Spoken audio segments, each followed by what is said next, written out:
Hello,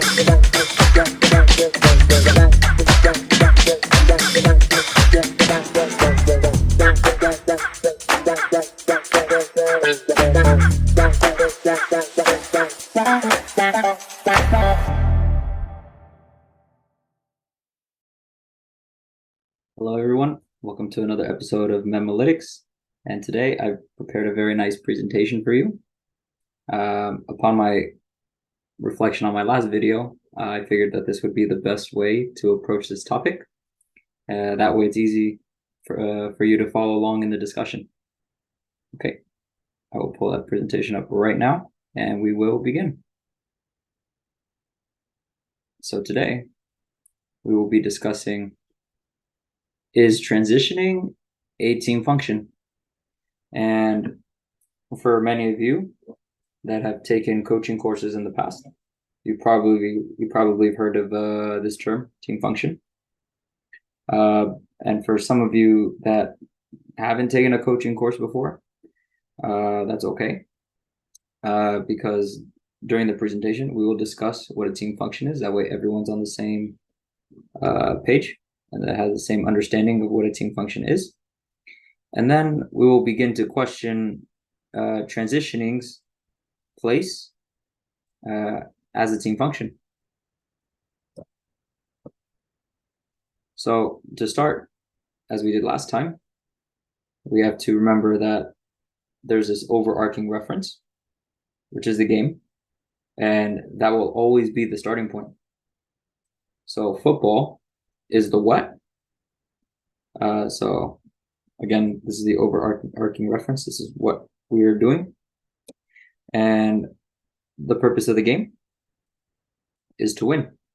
So this is what all teams are trying to accomplish. And how is winning accomplished? And that is universal, by scoring at least one more goal than the opposing team. Now, we have the what we are doing, and then how we are going to do it. So we have a what and a how.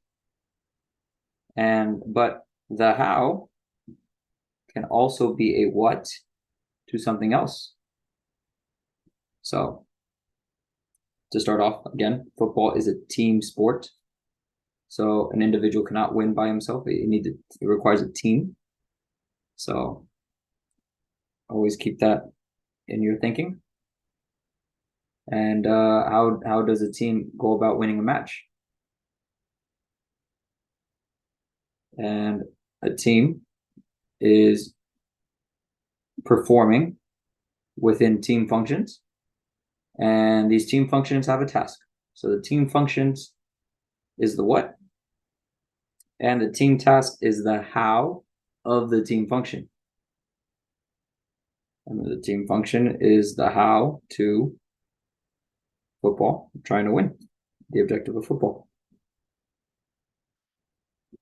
And again, so for everyone who's not familiar with a team function, a function is basically an activity or a purpose that is natural to or intended for something.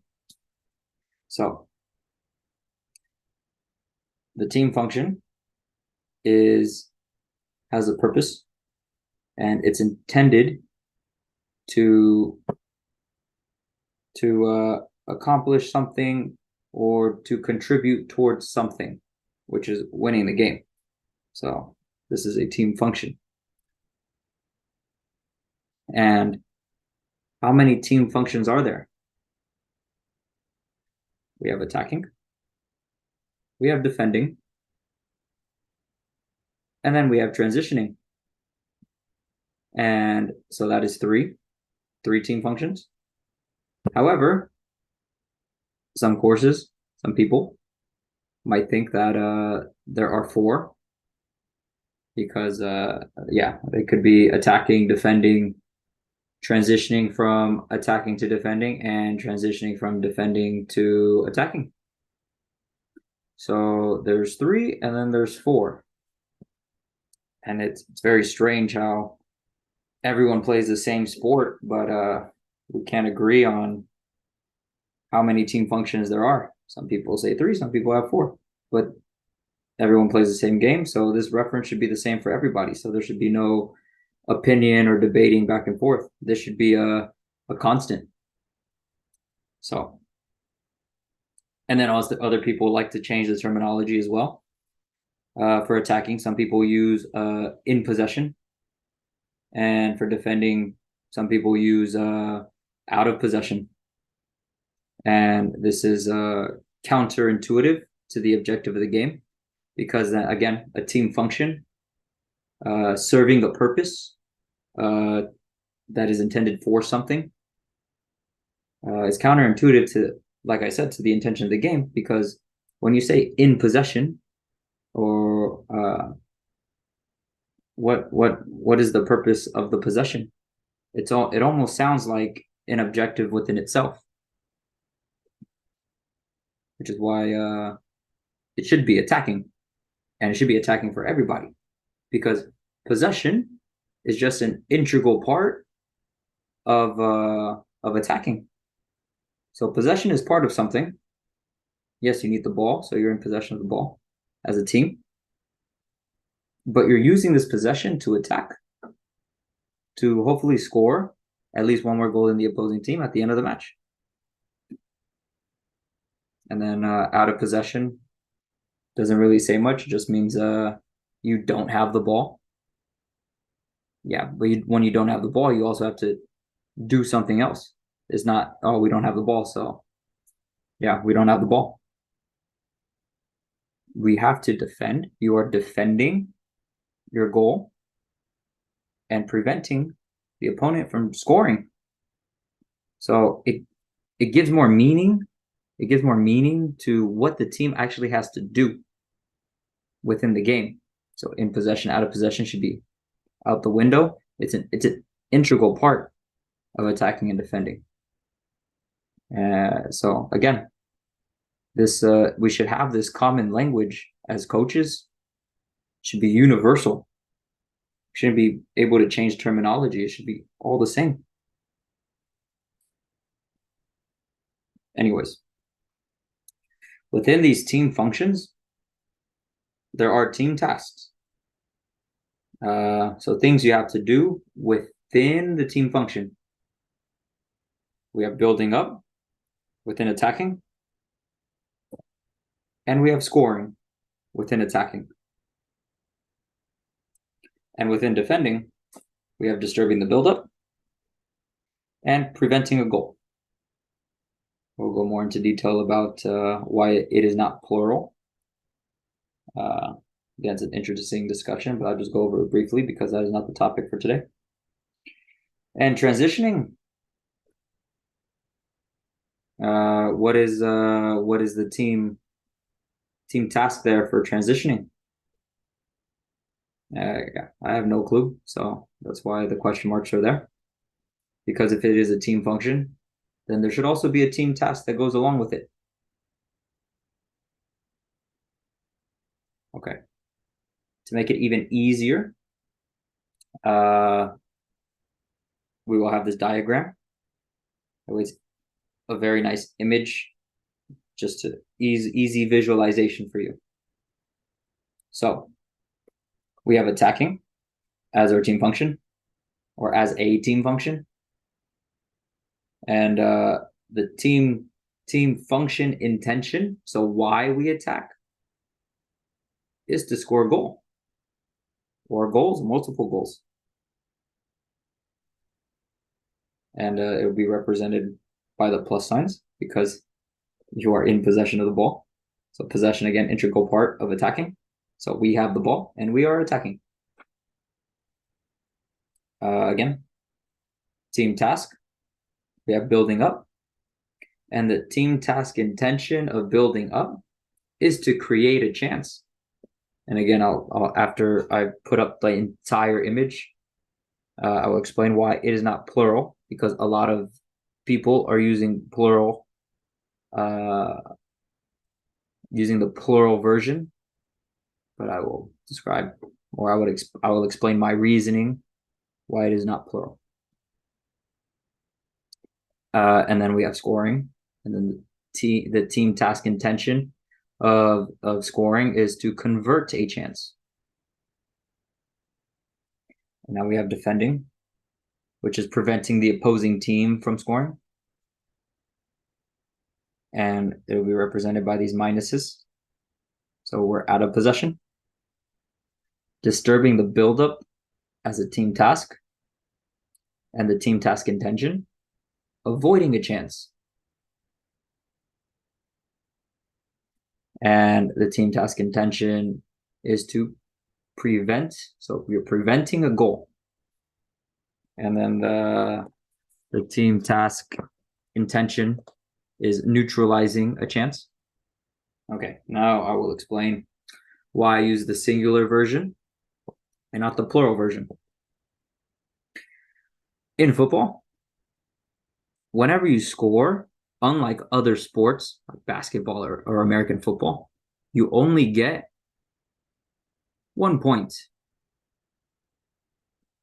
per goal. You do not get multiple points. So within one phase, one possession, one phase of possession, one phase of attacking, you are building up to create a chance to score. And then when you convert, you get 1 goal. So you're not creating multiple chances to create multiple goals in a singular phase of attack. No, it is a singular phase of attack. You are creating a chance, and you're going to potentially score a goal if you are successful. And the same thing goes for defending. You are in a phase of defending. You don't have the ball. You are disturbing the buildup. You're trying to avoid the opposing team from creating a chance. It's a mirror image. The opposing team can only score 1 time per phase of attack. And then if you're unsuccessful at avoiding the chance, then you have to neutralize that chance and prevent the goal. And again, it's 1 goal, not multiple goals in one phase. So this is why I use the singular version here. I put in brackets under team function intention. Yeah, because at the end of the day, at the end of the game, that you could potentially score multiple goals, but during a singular phase,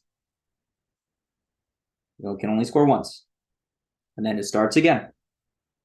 This is why the image, and I reference the football theory book that's written by Jan Tambor, also by Raymond Verheyen and Bert Van Linden.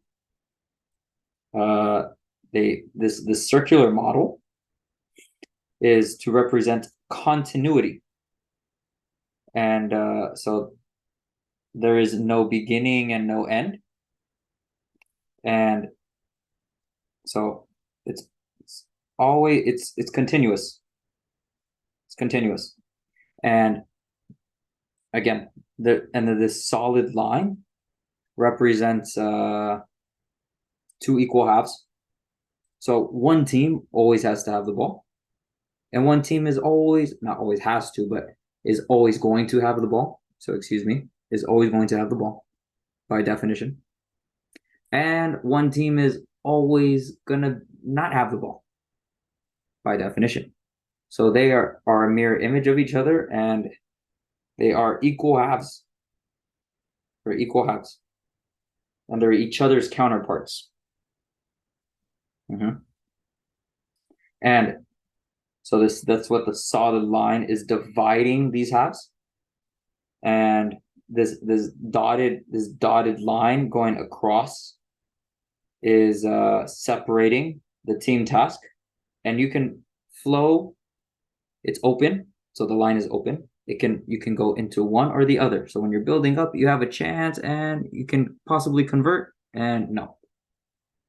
Now look, another chance and then convert, and then yeah. So you got flowing in and out, disturbing the buildup, preventing a goal, disturbing the buildup, preventing goal. That's why this line is not solid. It's open because you could go in and out. But this solid line separates the two. One's attacking and one is defending. Okay.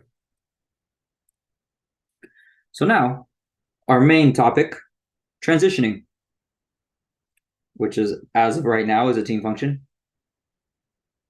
And so it is that period within when a team loses the ball or regain or when a team loses the ball.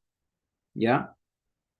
And now they are switching from attacking to defending, or when a team wins the ball, they're going from defending to attacking.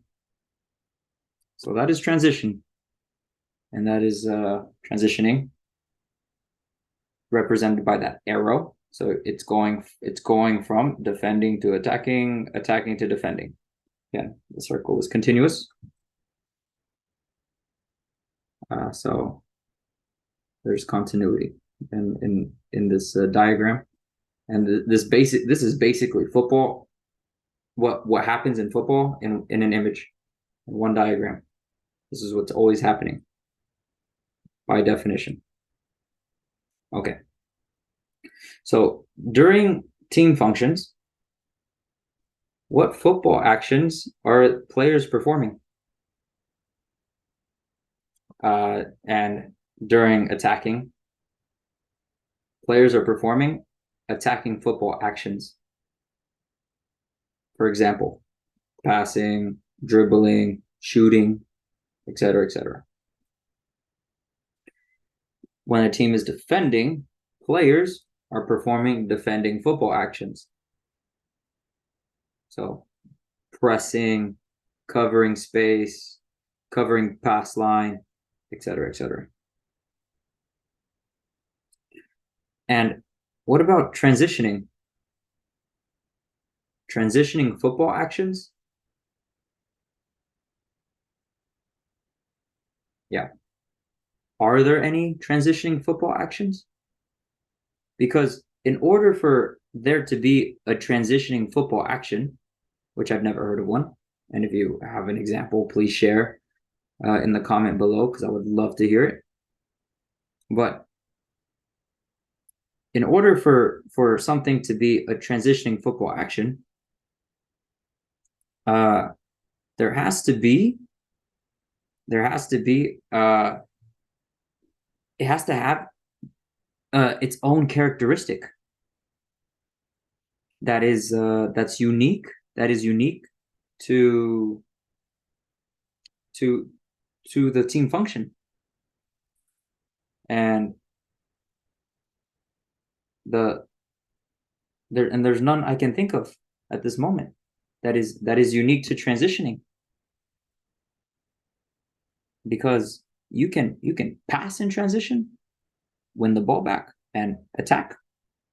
You can pass in transition, but passing is also an attacking football action. So it's not unique. It's not unique to transitioning. Passing is unique to attacking. It has its own characteristics to attacking. And defending also has its own characteristics, its unique characteristics. Pressing is unique to defending, because you do not press when you attack. And you do not pass when you defend, because you cannot pass if you don't have the ball. And why would you press when you have the ball?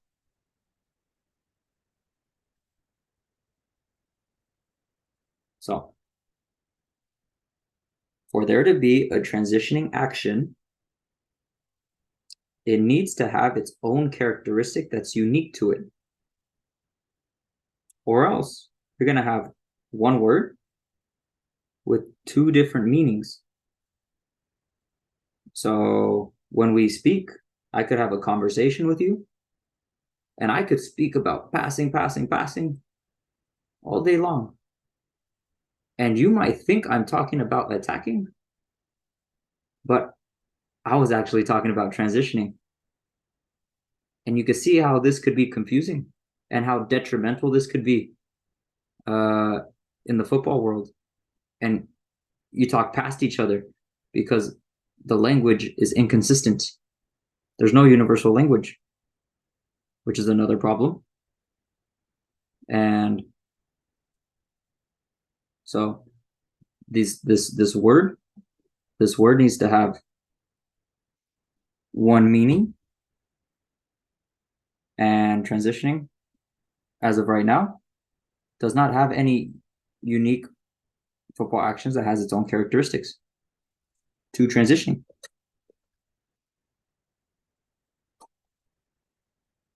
So now this puts a big question mark around transitioning as a team function, because it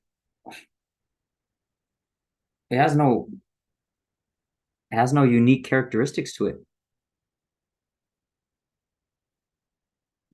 All it is going from defending to attacking.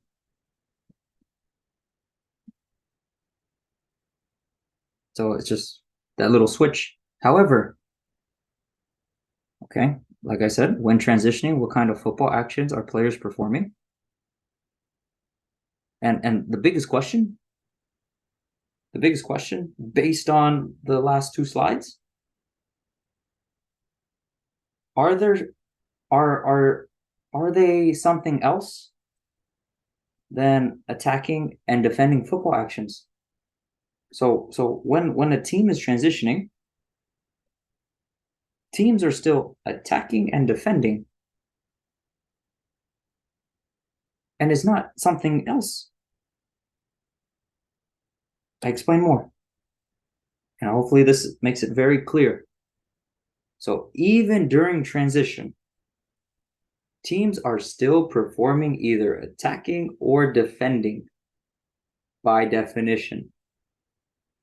Therefore, players are still either attacking or defending. So players are still performing attacking or defending actions during transition, because in that brief moment, you're going from something to something. So you have the ball, you lose the ball. You're attacking, you're defending. I have the ball, I attack. As soon as the ball is lost, I'm defending by definition. I'm defending, I win the ball back. By definition now, I'm attacking. So consequently, transitioning is not a team function, because it is not something else than attacking or defending. Instead, transitioning is just a moment. It's just a moment. It's not its own thing. There's still attacking and defending that is happening, but transition is just a moment, not its own team function. And what is happening when a team is transitioning? When you see a team transition, all they are is simply going from a disorganized state, so that their team shape is disorganized, to an organized state. So they go from disorganized to, and they're trying to get organized in their team shape. So think of attacking. The team is very spread out, and then the ball is lost. So then they have to quickly get organized into their defensive shape. That's a transition, but it's not something else than attacking or defending. And vice versa, when you win the ball, then you spread out. Yeah. And how long does a transition moment last? This has also been very debated. People say 5 seconds, 3 seconds, etc., etc. However long it takes a team to go from a disorganized state to an organized state. So the moment the team is spread out and they come together into their defensive shape, boom. That's how long the transition moment lasts. And vice versa when they spread out into their attacking shape. Yeah, so it could be 5 seconds, 3 seconds, but it could also be 5 minutes and 3 minutes and 1 minute and 30 seconds. And yeah, however long it takes a team to transition from disorganized to organized, that's how long the transition moment lasts. So, like I just said, once a team is organized, the transition moment has ended. So now we see this diagram again with this question mark. And based on what we just discussed, there is no place for transitioning. There is no place. Because all teams are doing is going from attacking to defending, attacking, defending, attacking, defending. Yeah, there's that switch, but teams are always either attacking or defending. Teams are not performing something else. So it is not attacking, transition, defending, transition, attacking, transition, defending, transition, attack. No. Teams are attacking, they're defending, attacking, defending, attacking, defending. That's all it is. That's all it is. And then however long it takes them to get from a disorganized state to an organized state, that is a transition moment. It is a moment, not a team function. So, in conclusion, transitioning is a moment and not a team function. And there are only 2 team functions, which are attacking and defending. Again, I would like to state my resource, the Football Theory book by Jan ten Boer, Bert van Lingen, and Raymond Verheyen. And give a special thank you for all the knowledge they've shared with the football world. And hopefully this conversation has sparked some pop-ups in your brain, and you really start to rethink how you see transition, and how it's not its own separate thing, but rather it's just something that happens in the game, but teams are always by definition attacking or defending. So thank you for taking the time to watch this presentation. I hope you enjoyed it, and let me know if you like this form of video more than others. So, and also coming up, we have some very special conversations coming up again. I think you're really going to enjoy them. So stay tuned for the following episodes coming up. All right. Thank you guys so much for all the love and support, and I will see you guys next time. Thank you.